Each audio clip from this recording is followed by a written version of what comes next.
It's a little over a week to the big show, the Oscars. Any thoughts? No. Okay, great. I'm sorry. It's hard for me to keep the Oscars in my head this year because I've gone to so few movies. The French Dispatch is the best picture of the year. Mm-hmm. Did not get nominated. Yeah. Licorice Pizza is the best picture in my heart. But I think the best picture of the nominees, I would say probably West Side Story. Well, we'll be talking about that later. We will. I don't want to pick on poor Coda.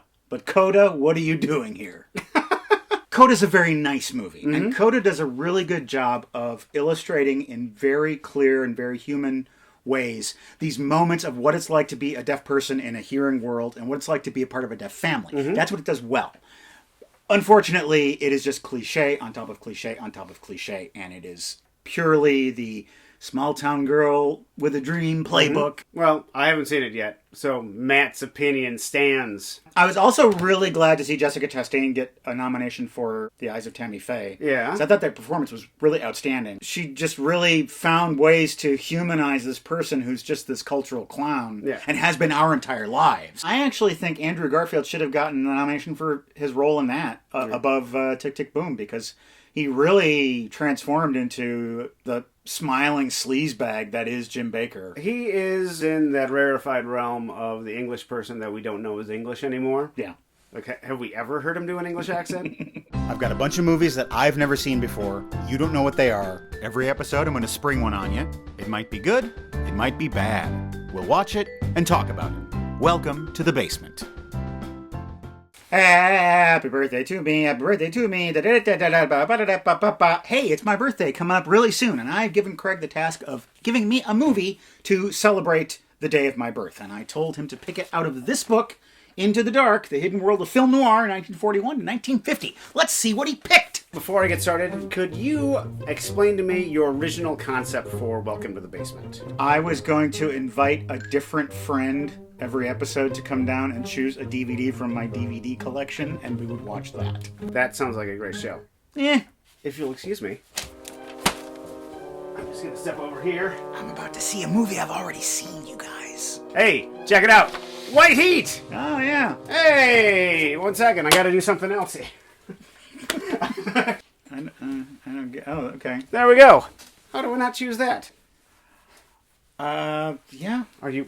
You sound thrilled. Happy birthday. I'm so confused right now. Confused. With all this running around. This is not how the show's supposed to be, Craig. Released in 1949 and directed by Raoul Walsh, White Heat stars James Cagney, Virginia Mayo, Margaret Wycherley, and two-time Basement alum Edmund O'Brien. Cagney had long given up doing his tough guy roles that made him famous, but after a number of years of dwindling popularity, he decided to get the old Tommy gun back out, make him some money. Cagney also did some uncredited touch-up work on the script alongside a couple of his actor friends, Frank McHugh and Humphrey Bogart. Bogey at a typewriter? I know, crazy. Now you've seen this. Yes, I own it. An interesting choice of a gift for me that you've picked. Mm-hmm. Something I already own. I know, Matt. I'm mixing things up for you. You've handed me my White Heat DVD as a birthday gift. Matt, I have another gift for you. Good. I left it in the car. Matt, I was running very late. I've had so little sleep. Yes. Now, I've never seen this, but I have seen quite a few of the scenes from the movie which were inserted into the cinematic magic trick, which was 1982's Dead Men Don't Wear Plaid. Oh, yeah. So, how are you feeling? Fine. I chose this on purpose because it's a movie you've seen before. It's going to open up different receptacles for viewing on this show. Very convincing. Do you want me to grab a different one? I don't. Okay. What a shit show, folks. It's not. It's a brilliant show. It's Welcome to the Basement. So let's go to the big leather couch. Because because you're going to the top of the world, Matt, to watch White Heat.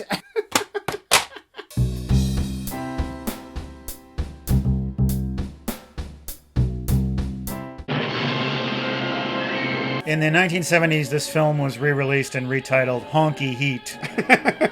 Raoul.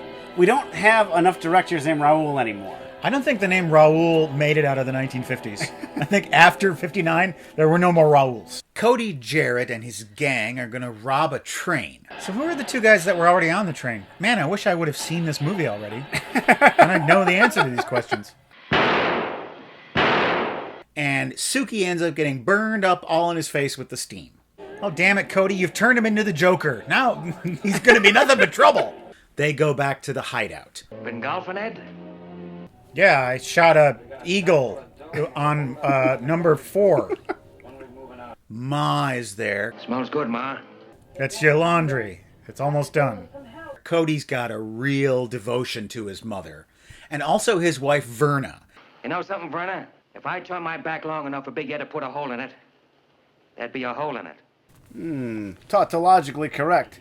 Cody's also got this problem with his head. See, he gets these really bad headaches. And the only person who can help him out is Ma. It's like having a red-hot buzzsaw inside my head. Red Hot Buzzsaw was the heavyweight champion of 1949, so this is very topical. Top of the world, son. They find out that a big storm is coming, a winter storm. They're going to be snowed in unless they get out of there right away. If that battery is dead, it'll have company. I'll make you into a battery. Just don't think about it. It makes sense. In my head, I've got a headache. Detective Philip Evans is investigating the Cody Jarrett doings. Cody and the gang are hiding out in L.A. Ma went down to the market to buy some strawberries for her little boy, but the cops see her. Where Ma goes, Cody goes. And love grows where my rosemary goes. And they trail her back to the hideout. They're using the ABC car method of tailing criminals. It's Police 101 as far as I'm concerned. We'll use the ABC method. Always be closing, gents. Always be closing. Ma gets back to the bungalow that she's staying at with Verna and Cody. Come in, eh? Come in, eh? He's calling Toronto. And as they're leaving, You're not going anywhere, Jarrett. Put your hands up where I can see them. Tries to arrest Cody. There's a shootout. Cody goes on the run. Down the highway, Ernie. Okay, Detective Evans. Cody Jarrett, you're the one. I'm gonna shoot you with my gun. There's a car chase. But they just pull into a drive-in movie theater and they just blend right in. What's playing tonight? White Heat? No, that's garbage. I don't want to watch that. Don't worry, I got a plan. I'm going to go to Illinois. I'm going to confess to this other crime that I did commit, but it's a lesser crime, so I'm going to go to jail for that, and they won't be able to get me for the train job. So he needs someone to go to prison for him. Hank Fallon, a fellow cop. Edmund O'Brien, human potato. Hank, you're going to go undercover into the prison. You're going to get close to Cody Jarrett. You're going to find out information that's going to allow us to get him. I wouldn't ask you to do another undercover job, Hank, if we weren't up against it. And if I cared anything about your wants or desires. Busy little place, isn't it? 2,700 of the roughest and toughest. And a few who might recognize you. Let's go to work. We gotta beat you up real good, make you unrecognizable. Fallon does this, assuming the alias Vic Pardo. But I don't know you. What I don't know, I don't trust. To me, you're just a face and a number. Let's keep it that way for now. Have it your way, Cody. Jeez, will they or won't they, huh? These two. On the outside, Ma's running the gang now. Anything we get, Cody's in for his full share. Big Ed doesn't like this, because he is sweet on Verna. I know someone in the Illinois pen. He's gonna kill Cody for me. Cody's in the machine shop. There's an engine block that's being hovered around over his head. That guy's gonna drop it on him. Vic sees this happening, and he saves Cody at the last minute. Saw that just in time. What do you want, a medal? I have no use for medals. I am not a policeman or anything. Cody has one of his attacks in the machine shop, and Vic helps him out by giving him a little rub down. And this doesn't look suggestive at all. This guy is my friend. I can totally trust him now because he's seen me at my most vulnerable and he doesn't think anything worse of me. You all right, Cody? Do you need me to be Big Spoon? I'll be Big Spoon. Cody hatches an escape plan. Vic communicates with the cops via his fake wife. We're going to bust out. We need a car. We need to have an oscillator attached to the bottom of the car. Now, this is a gadget that will allow the cops to track the car through radio waves or whatever. All right, switch it on. It sets off his headache. And then there's a ribbon involved. has a bearing of 210 degrees. Then the ribbon will tell us which way to go.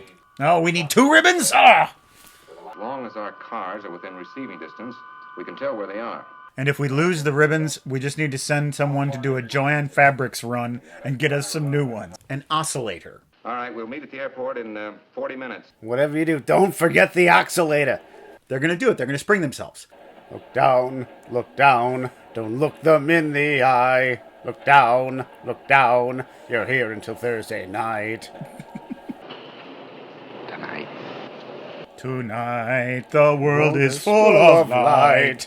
But on the day that it's going to happen, Cody finds out that his ma died. And boy, does he ever freak out. They put him in a straitjacket, send him into the mental infirmary. Evan speaking. Hello, Warden.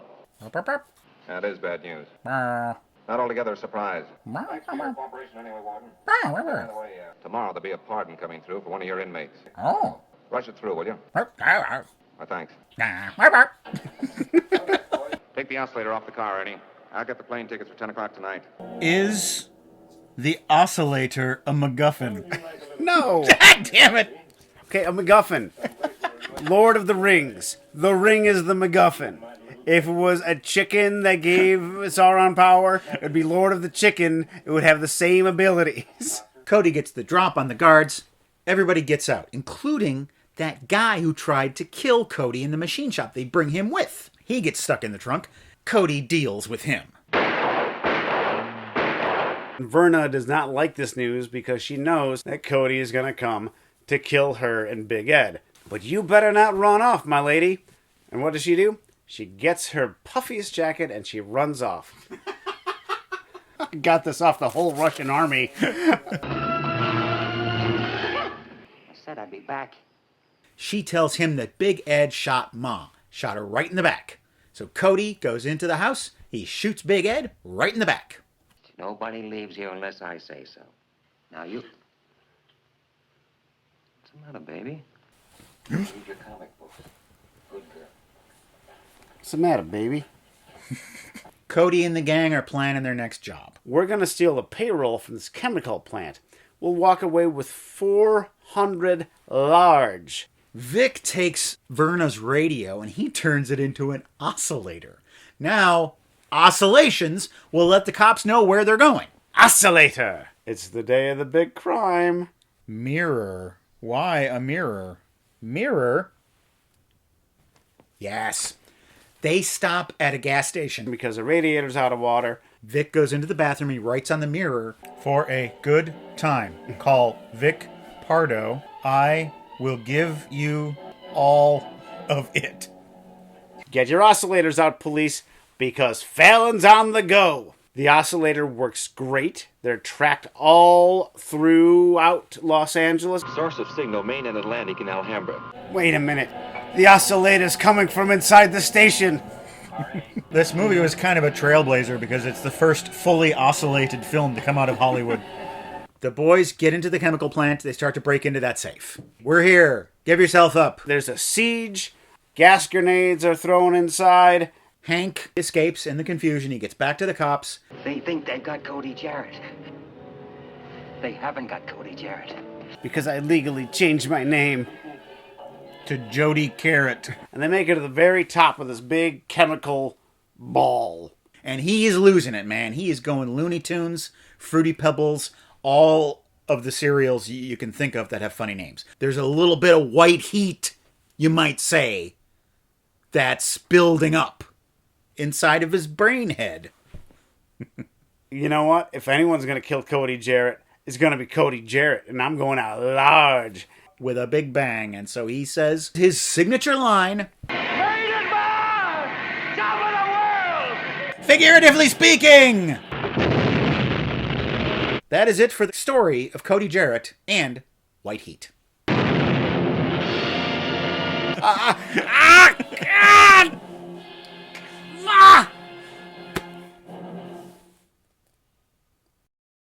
Well, you've run out to your car and have retrieved my gift. Let's see what it is. Here we go. It's some money for you. Oh boy! It's money! Chocolate money? Milk chocolate banknotes. Oh, I hope I don't Get sent to the federal pen for destroying currency.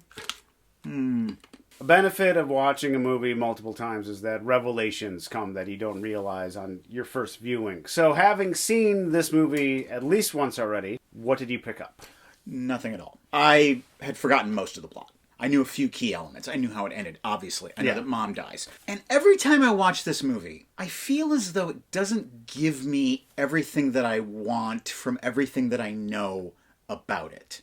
I just don't think it goes far enough into the places where I want it to go. I kind of want it to get darker and weirder, particularly with Cody's mental problems and his relationship with his mother. He's just a devoted son. Yeah. He doesn't have a weird relationship. He doesn't go over the top with it. And I don't want it to be twisted. But I don't want it to be incestuous. Right. And also his headaches, that happens 3 times in the movie. It's a 2-hour movie. Mm-hmm. I really want that to be an integral part of his character, and I want Cody to be more unhinged. He's got a pretty level head. One of the reasons I never watched this movie was that I thought it was going to be some movie where they're constantly talking about the psychology, and it's like he's got a strange relationship with his mother. What I admire about the movie, they'll drop something early that shows up again later. When we first meet Hank, he talks about how he just wants to go fishing. And then later on, he's like, This is trout country. There ain't bass for 100 miles. oh, how does he know that? Oh, yeah, that's why he knows it. He's a California fisherman. And a lot of it is a police procedural. Mm-hmm. Yeah. A whole lot about oscillators and methods. We made fun of that oscillator a lot because it's kind of silly in today's world. But the scene where they've set up the car and then, the prison break's not happening. All right, boys, take the oscillator out of the car. And you're like, aw. And then later on, the oscillator comes back. Yes, it does. Jimmy Cagney was a thing. The whole, hey, what are you rats? What are you doing, you guys?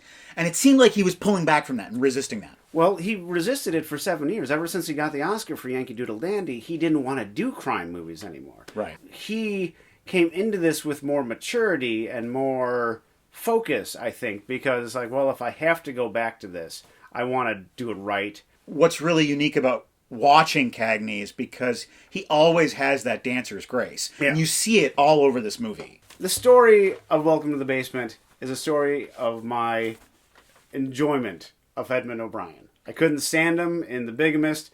I liked him in Girl Can't Help It, and I love him in this. The fact that he can be seen next to Cagney throughout the entire thing, that he doesn't just kind of fade into the background. And he doesn't really have any kind of romantic presence, but he's very magnetic in this, more so than other things we've seen him in. He does have a romantic presence with Cagney. There is kind of this a homoerotic, like a man romance. Yeah, that's the way I prefer to say that. Man romance, yes. But there is also that very strange and suggestive shot when he's soothing him. First off, is very intimate, even without the body positions there. But it's like 2 guys in prison.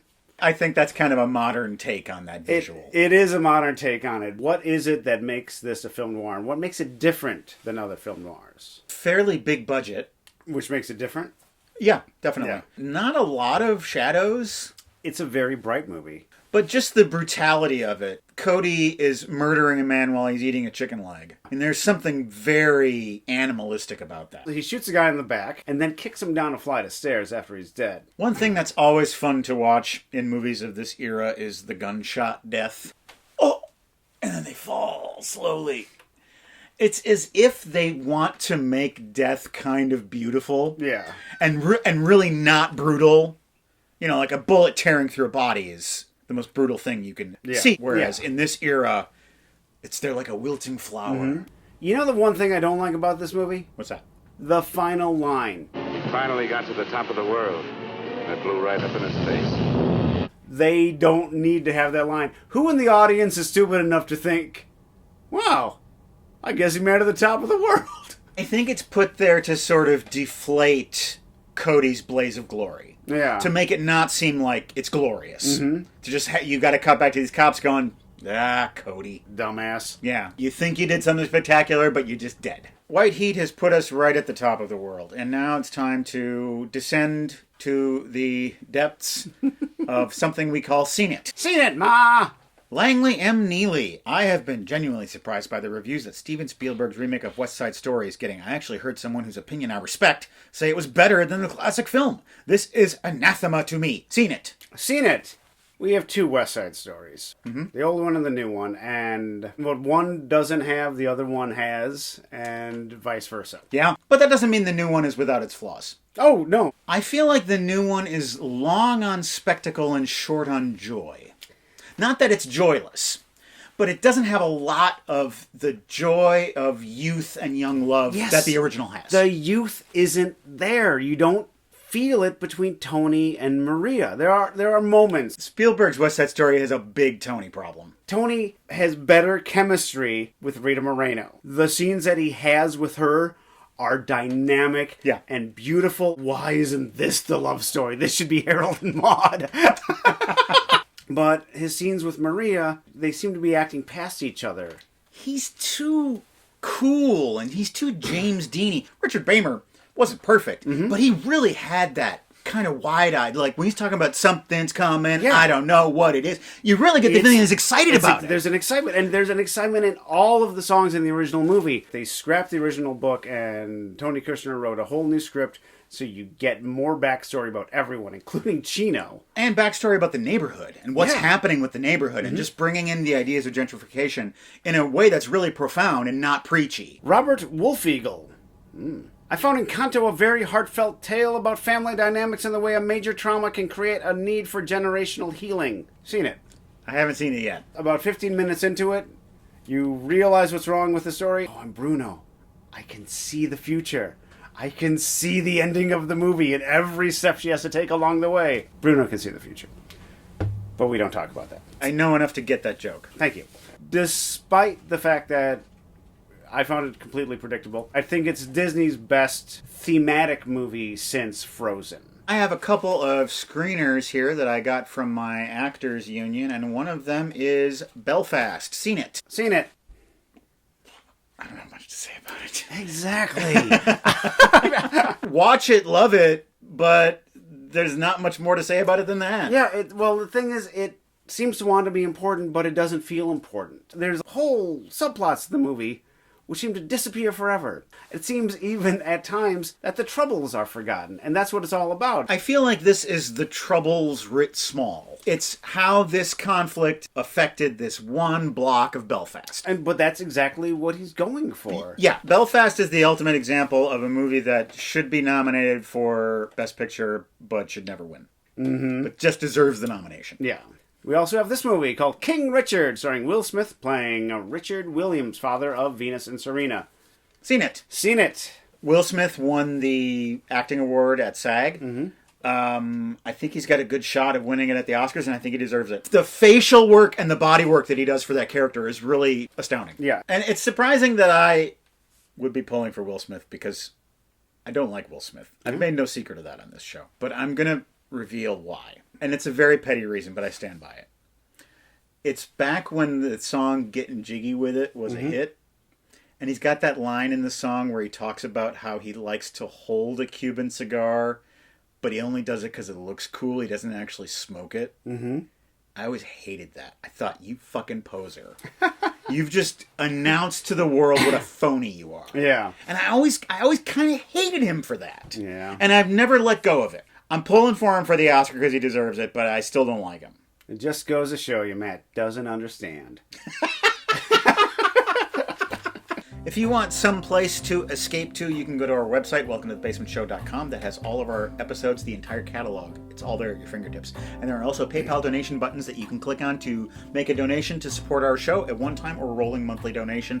It's something we certainly appreciate. Yeah, and there are people who've done this, like this person. Peter, who says, I love your show and look forward to your reviews. You have led me to some great movies that I would have otherwise missed. Have you seen The Green Sea by Randall Plunkett, a new Irish director, a very compelling movie? Thumb kiss to you both. Haven't seen it. Mwah. Not at all, but thank you. And be sure to watch the unboxing show, which comes out this coming Friday. More Craig and Matt chat. Yes, an adventure.